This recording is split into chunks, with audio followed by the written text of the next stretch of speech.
Welcome to a Netflix recommendations part 2. Yes, there's a part 2 because once again, I do not have a life, so what do I do all day? I just sit and watch Netflix. I know I'm not the only one. This first movie is called Fractured. It is about this guy driving home from a Thanksgiving dinner with family and friends, and on their way there, they stop at a gas station, and that's when all hell breaks loose because the daughter sees a dog and the dog scares her until falling off this cliff. He then takes him to the hospital, and at the hospital he's just trying to figure out where his daughter is because she had obviously gotten hurt, and the wife went to the back with her and they just never came out. So the entire movie is just him going through events, going back and forth with the nurses and the doctors that had seen his daughter because they disappeared in the hospital, and it's a really good movie. In relation to that is another movie called The Vanished. So this movie is so twisted. There's a family, I think they're only going on this trip to fish or something for a weekend. On this fishing trip, they get to the camping site and right away pops off the mom, bro. Mom gets out of the car and she's doing whatever, getting settled, and the dad is meeting the camping neighbors that parked right beside them. Mom starts to call for her daughter. She doesn't answer. She goes into the RV, doesn't see her. The girl is gone. She is missing. The child is missing off the bat, right in the beginning of the movie. She's already gone. She didn't get to fish. She didn't get to do anything. She's dead for all we know. Everybody is a suspect. The dad is a suspect. The mom is a suspect. The sheriff is a suspect. The newlywed campers are a suspect. It deals with, should I even say that?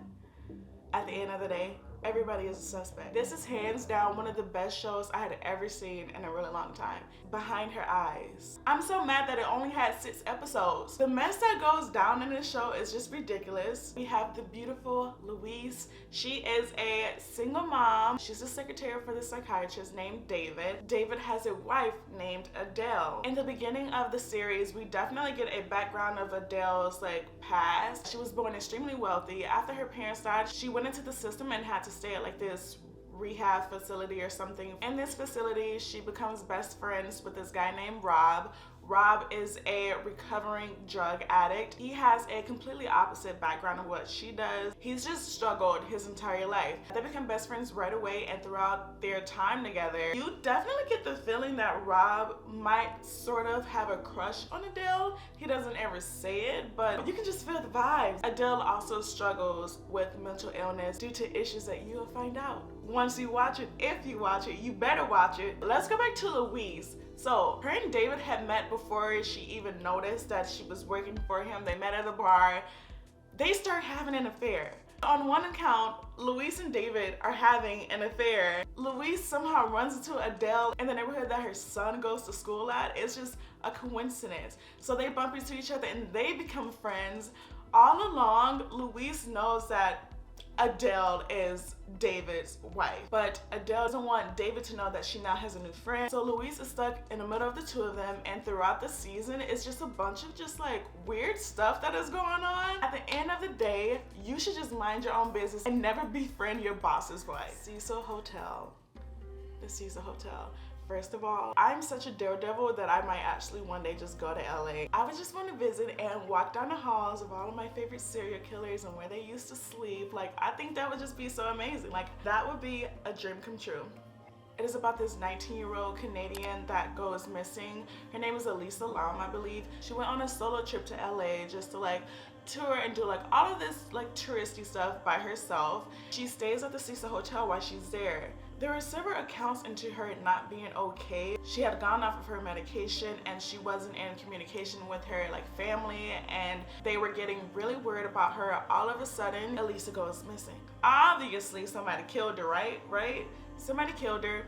She's in the infamous Cecil Hotel. I love how one of the former managers that worked there, she worked there for 10 years.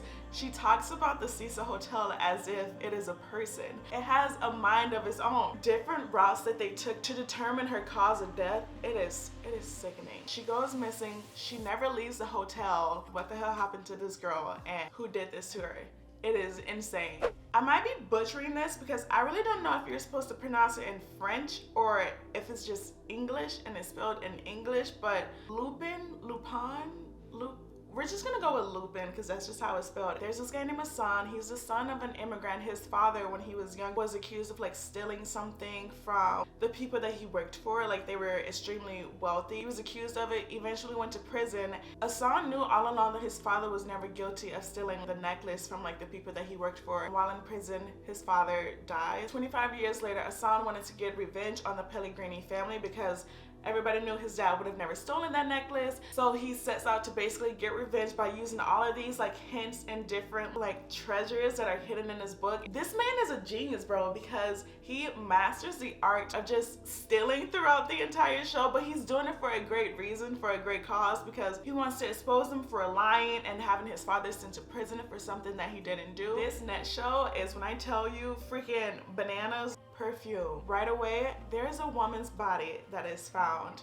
As she is in the morgue and they're trying to determine like her cause of death, they notice that with the mutilations, her scent glands had been removed from her body. Her armpits, like behind her neck, in between her toes, like any place that you would sweat excessively is what like the killer had like cut off of her. And the detective that had this case went to school with her. They used to go to boarding school together. In the series, their previous like flashbacks, it was her and a group of friends that knew the woman that died in high school. They, for whatever reason, wanted to experiment with human scents. So this is where the title Perfume comes in. They just do a bunch of weird stuff with each other, trying to figure out the anatomy of the body and like the way it smells, how it smells. Weird, I know, but it is so good. Nadja investigates everybody that she went to school with. Be like, hey, just so you know, so-and-so died. This is how she died. Do you know who might have done it? Nobody knows. Nobody has a clue. Nobody wants to say anything. 2 or 3 other people die with the same mutilations, and all of the scent glands are completely removed from the body. It is insane because when they find out who the killer is, no. What is the killer trying to do with all of these scent glands? And like, why is it important that he gets a certain amount from this person and this person? It's because he's making perfume. Last but not least is Elite. So in English, of course, Elite is a Spanish show, now has 3 seasons. There are 3 or 4 lower class students from a school that got burnt down, and they get enrolled to Las Escenas, which is this very privileged school where all the rich people go. It focuses on at least like 7 different characters. There's Carla, Lucrecia, Polo, Valerio, Marina, there's Samuel, there's Nadia, Guzman, Omar, Rebecca. This isn't your average high school teenage show. There's so many things to unpack in every single episode, but basically in the first season they are focusing on the death of Guzman's sister, Marina. She dies while on school property, I believe. One of the killers is obviously the student. You might just learn some Spanish. Go ahead and give some of these shows and movies a watch. Thank you, and I'll see you in my next video.